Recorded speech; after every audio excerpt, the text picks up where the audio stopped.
So, respected dignitaries and luminaries, good evening all. I would like to thank Toxics Link and its team members for arranging this webinar on COVID waste management. Thank you, Mr. Ravi Agarwal, for the nice introduction. Thank you, Mr. Sadish Sinha, Mr. Jorge Manuel, and Ms. Yotika Puri for their wonderful presentations. With Ms. Yodika, I have already shared a similar webinar platform about 10 days back. Let us hope we can frame some ideas on how safely and securely we can manage the biomedical waste in a similar pandemic situation, at least in future. I represent Image CBWTF as the secretary of this prestigious project of Indian Medical Association. IMA goes eco-friendly, or Image has become a synonym for the biomedical waste management for Kerala, as it is the only CBWTF for the entire state. Image commenced its operations in 2004, and it is presently the largest common biomedical waste treatment facility in the country. Image operates in the state through a group of committed IMA doctors. Now, let me come to the concerns and challenges that we as a CBWTF are facing during this COVID situation. Actually, most of these concerns are already discussed by Mr. Sadish Sinha in his opening presentations. And other speakers also contributed to it. So there are some major concerns, like one, increasing quantity of the biomedical waste. Second is altered quality of the biomedical waste. Frequent maintenance requirement of treatment and monitoring equipment. Increased expenses for the COVID waste management. Environmental concerns. And other minor concerns like issues with the CPCB COVID waste tracking mobile app, effects on the recycling sector, safety of the waste handlers, collection related issues, transportation related issues, space constraints, and increased workload related to the documentation. So before coming to these concerns and challenges, let us see what is the Image experience on the COVID waste management. So Image is now giving service to 16,307 healthcare institutions. Of this, 580 healthcare centers are presently affiliated for their COVID waste management.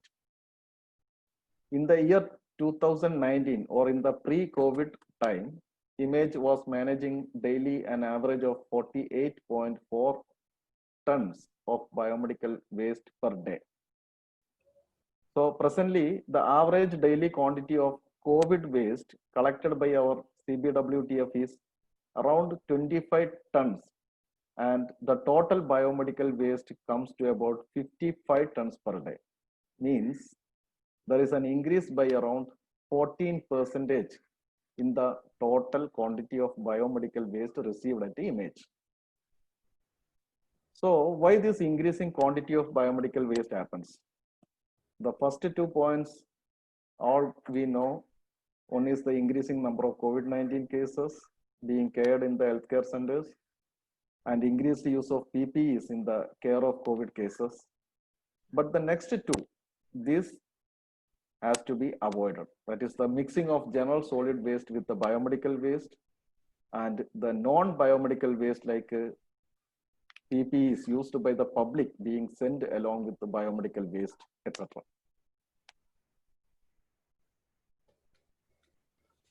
Now, the present estimate is that 1 kilogram of COVID waste is generated per active COVID case per day. This is our average estimate. And in the pre-COVID situation, the average quantity of biomedical waste generation in Kerala was just 250 to 350 grams per patient bed per day. So this has increased to 1 kilogram. But why the total quantity has not very much increased? Because the regular biomedical waste quantity has decreased because of the less inpatients in the hospitals. So in Kerala, we had only an increase of about 14% in the total quantity of biomedical waste received during this COVID period. So the most important is the capacity modification of the CBWTF. That is the biggest challenge to be considered for the effective management of this additional biomedical waste in such epidemics or pandemics. So what is the next concern? Another concern is the altered quality of the biomedical waste being received at the CBWTF. There is a noticeable change in the quality of biomedical waste received during this COVID period. And it is mainly due to the improper segregation.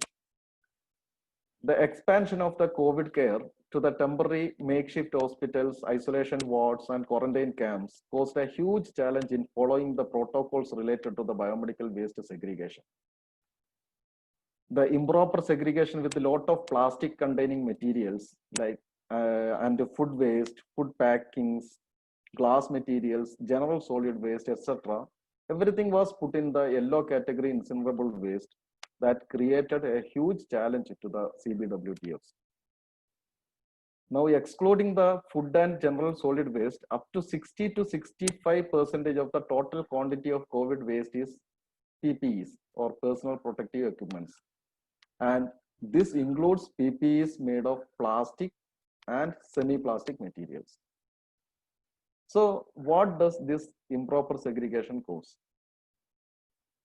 This causes higher calorific value of the biomedical waste mix. The calorific value is the amount of heat released by the substance during the complete combustion, and it depends on the composition of the substance. So waste with a lot of plastics has a higher calorific value than the waste with less plastics and more paper. In India, the incinerators are mostly designed for the biomedical waste mix of caloric value around 3000 to 4000 kilocalorie per kg. But the plastic or semi-plastic PPEs have a calorific value of 8000 to 9000 calories. Due to this high calorific value of this COVID waste, tremendous heat is generated and many parts of the incinerators like refractory lining, ducts, filters, etc. get damaged frequently.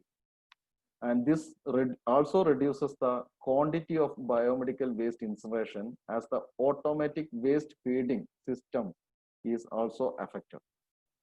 So when such a improperly segregated waste is incinerated, it generates more particulate matter which choke the air pollution control devices and ID fan impeller of the incinerators.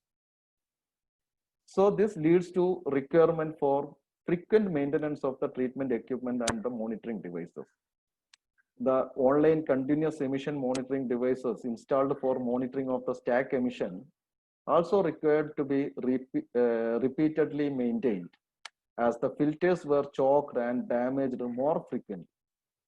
And also bringing of spare parts and service personnel to the plant during this COVID time was also a challenge. So another challenge is the increased expense for the COVID waste management. So if you ask any CBWTF what is their biggest challenge, so they will say that it is the increased expense because the expenses are huge, escalating day by day, and the payments for the services are not received to the CBWTFs on time. In Kerala, even though a special payment package was approved by the government of Kerala after several set of negotiation, even we are not getting that approved package on time. And you know the causes of the increased expenses are on additional separate vehicles for the COVID waste collection, increased use of PPEs and disinfectants during this waste management process, additional pool of workers for the collection, transportation, and plant operation, extra payments or risk allowances to be paid to the workers, high repair and maintenance cost of incinerators or vehicles. So what are the environmental concerns? Actually, Mr. Jorge Manuel has already elaborated the environmental concerns, but from the CBWTF side, one concern is regarding the efficiency of the air pollution control devices of incinerators because of the possible damage due to the incineration of improperly segregated yellow waste and inadequate routine maintenance of these incinerators. We are not getting time to maintain these incinerators because of the high volume of the waste. Second is the accidental incineration of plastics that could release the noxious fumes as dioxins or furans. Another concern is the extensive and abundant use of nitrile gloves. These are synthetic gloves, and during this COVID pandemic, this is another concern. Actually, these are collected in red bags and autoclave. And we are discarding these non-recyclable nitrile gloves after shredding through the toxic solid disposal facilities, which finally ends up with the landfilling.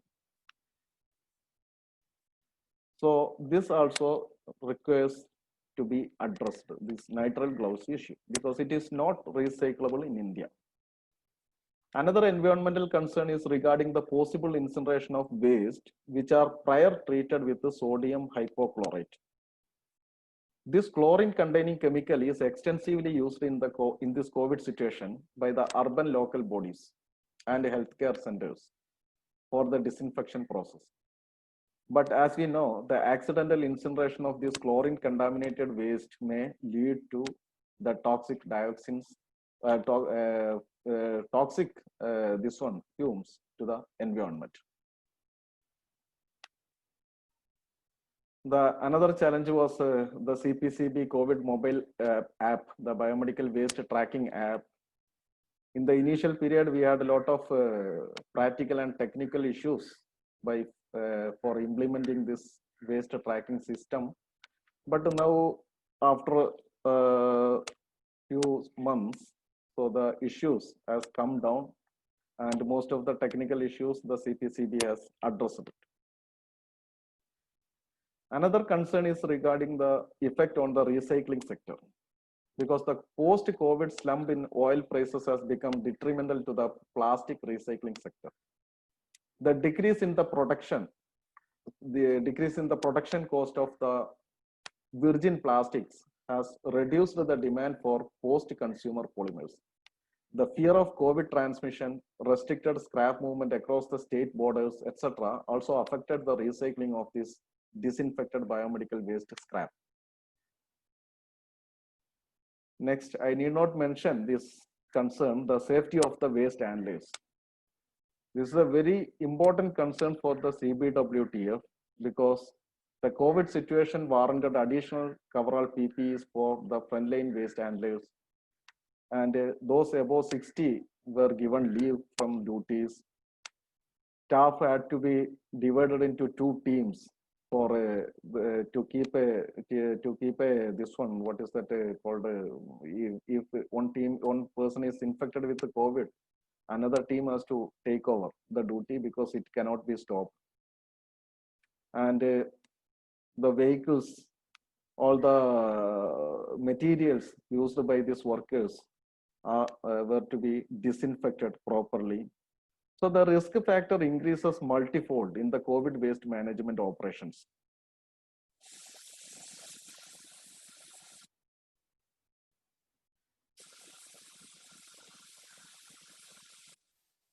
As any improper management by the staff may risk the lives of many. And there were some collection related issues.